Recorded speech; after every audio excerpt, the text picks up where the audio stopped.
Hi. Hi. Somebody asked a question the other evening um, when I was doing the clip about how to cope with when stress acts as a trigger or a catalyst and sort of catapults you back into addiction. And yes, this is a very real and genuine problem for people. And because stress can be the initial cause of the addiction or it can just be the trigger. And of course, stress takes so many different forms. What's stressful for one person may be seen as, a challenge for somebody else. But, things like a breakdown in a relationship, loss of a job, illness, I mean, the list is endless. There's so many different aspects or forms it takes. And life throws a lot of crap our way, and I'm not going to excuse my language on that. It's a fact, and we have to sort of deal with stuff. And the problem with being in an addictive cycle is if a stressful event happens that you feel uncomfortable about, and if you've started recovery and you're not in that addictive behavior, then the lure of going back to it is even stronger, because it catapults you back, because you think about the dopamine rush, or you'll feel better if you start drinking again, if you go gambling, if you go on a shopping spree, if you raid the fridge at 3 o'clock in the morning, it'll help you feel better. And it's normal, it's human nature, because we seek, the mind gears us to move away from pain. It's how we're wired. The problem, of course, is that the addictive behavior is not helpful, and it makes things worse. And as I dealt with in a clip previously, it actually kind of prevents you from dealing with things emotionally, prevents you from developing your emotional resilience to life events.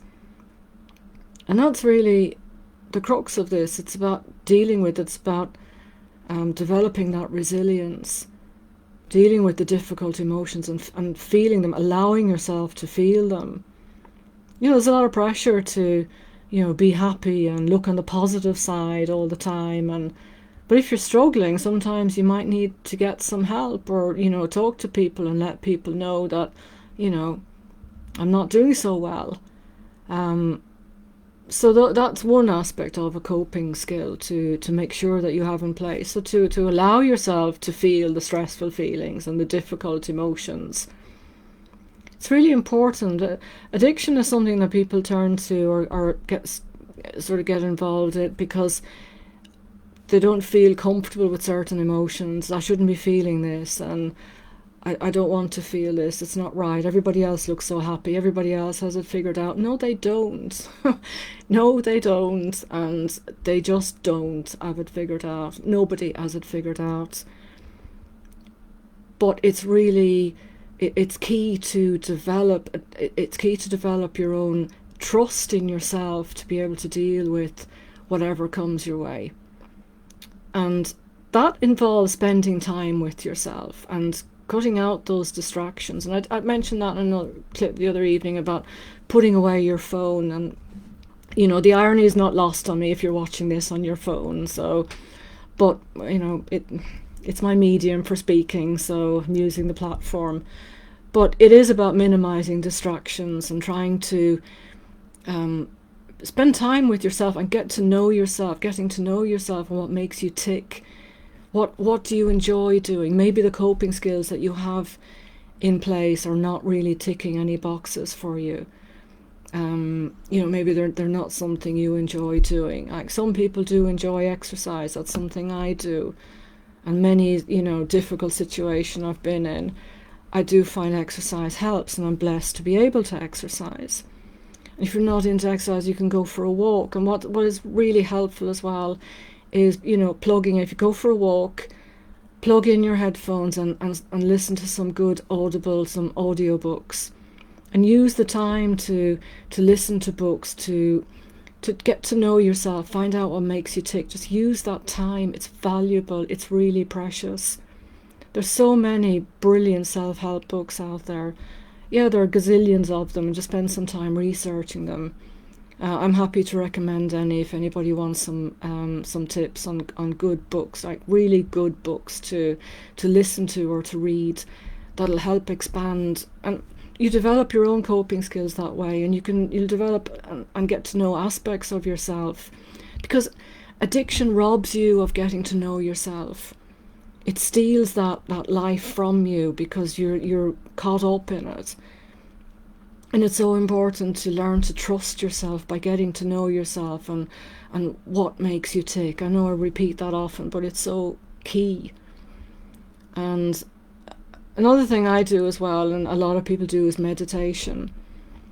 And for people who don't, if you don't meditate, people think, it's just sitting there for hours and like Buddha and that, but it's really not. There are tons of meditations on YouTube, and you can start with something really short, just for 5 minutes. And it is a habit, it's a practice that, because people feel, because there's so many distractions, and in particular an addiction is a distraction, and addiction is something outside of yourself that takes you, it's outside of you. Meditation kind of brings you into yourself, and that is alien to people who don't do it. Not everybody needs to meditate, of course. I'm not saying you need to meditate, but some people find it really, really helpful. I'm one of those. Some people are blessed they don't need to, they're naturally calm, but I benefit from it, and it brings you into yourself. And what it also does is it creates objectivity.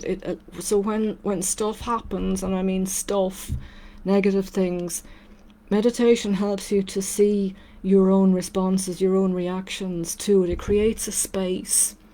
So you are not your reaction, or you don't react to situations so quickly.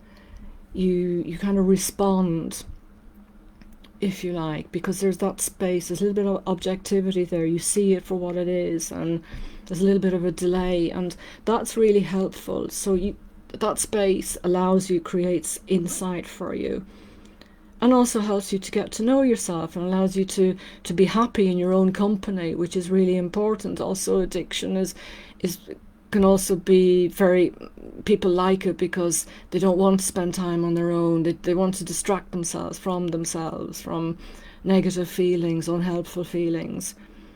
But meditation and spending time, or just going walking and listening to audiobooks, can help you connect with yourself and get to know yourself, because addiction robs you of getting to know who you are, takes you away from yourself. And when you get to know yourself better, you'll understand what coping mechanisms can help you better and which ones will work for you. It's about seeing the reality of a situation and trusting yourself.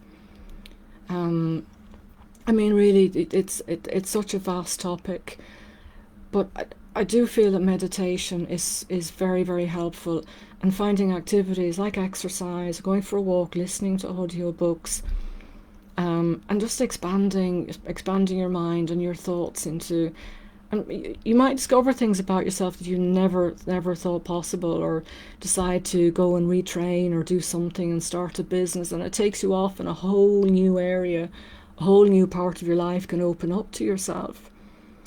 And I know that it might seem so closed, and if you're in a stressful situation, or you feel, well, no, that's not for me, I need to deal with this now, and that's all too touchy-feely. But even 5-10 minutes every day, it's worth investing that time in doing some meditation, or reading some really helpful self-development books, and finding coping skills that really work for you. That is important, because stress has so many different aspects to it. It's something to avoid. So I hope that's been helpful. I'm happy to do any more videos on this and expand a bit more on some of the points that I've touched on. Like I say, it's a vast topic. Could probably do a full hour's video on this in a bit more detail. But really, it's about learning to trust yourself. Learning to sort of appreciate that we all have the resources within ourselves, and things are not a quick fix. It's just not a quick fix. So I was just thinking about this earlier, and how to to try and get this across. People, when they're in a tough situation, we all want a quick fix. We just want it to go away. We want it to stop.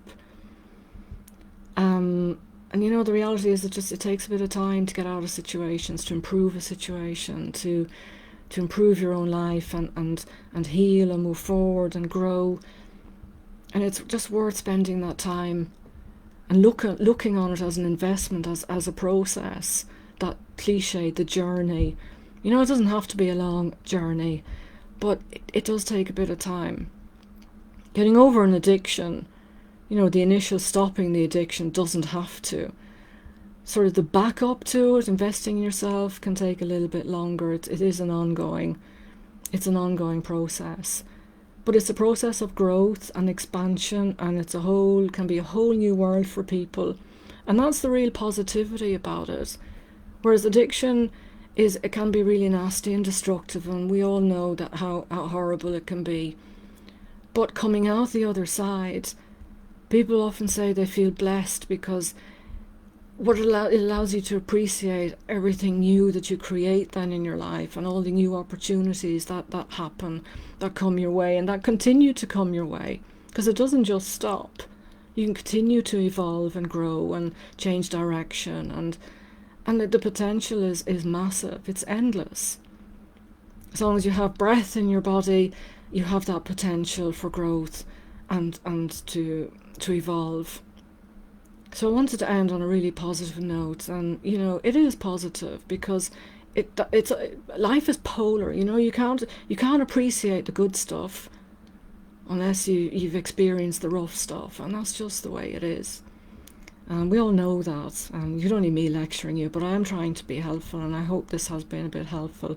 And please ask me any more questions that you might want to ask, or get in touch with me if you'd like to work with me or talk about working with me and how I can help you, because hypnotherapy is a very, very powerful therapy.